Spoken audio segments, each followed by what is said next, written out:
இப்போ ராகு யாருக்கும் கட்டுப்பட்டு செயல்பட வேண்டும் அப்படிங்கிற ஒரு அமைப்பில் இல்லாமல் யாருக்கு தூக்கி கொடுக்கணுமோ அவர்களுக்கு தூக்கி கொடுக்கும், யாரை தூக்கி போட்டு மிதிக்கணுமோ அவர்களை கண்டிப்பாக தூக்கி போட்டு மிதிக்கும். இவ்வாறு வரக்கூடிய இந்த கிரக அமைப்புகள் ஒவ்வொரு ராசிக்கும் என்ன சொல்ல போகிறது அப்படிங்கிறத வழக்கம் போல் பிரித்து மேய்வோம். அதாவது இந்த வருடத்துல ஜூன் மாதம் 5 தேதிக்கு பிறகுதான் உங்களை நசுக்கிய, உங்களை சுருட்டிய, உங்களை முடக்கிய அந்த சனி பகவானை குரு பார்க்க இருக்கிறார். இப்போ மார்ச் 15 தேதிக்கு பிறகு எந்த கிரகமுமே வேலை செய்யாது ராகு கேதுவை தவிர. ஏன்னா எல்லா கிரகங்களுமே இந்த கால சிறப்பு தோஷத்தில் அடங்குகிறது.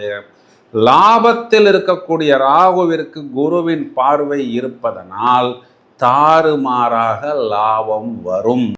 ஏன்னா உங்களுக்கு லாபத்திற்கு குருவின் பார்வை கண்டிப்பாக வருடத்தின் தொடக்கத்தில் இருக்கிறது. அப்போ லாபம் அப்படிங்கிறது வரும். நான் சொன்ன மாதிரி மார்ச் 15 தேதிக்கு பிறகு அந்த 7.5 சனி உங்களுக்கு வேலை செய்யாது. ஏப்ரல் மாதத்தில் மட்டும் கொஞ்சம் கவனமாக பார்த்து கொள்ள வேண்டும்.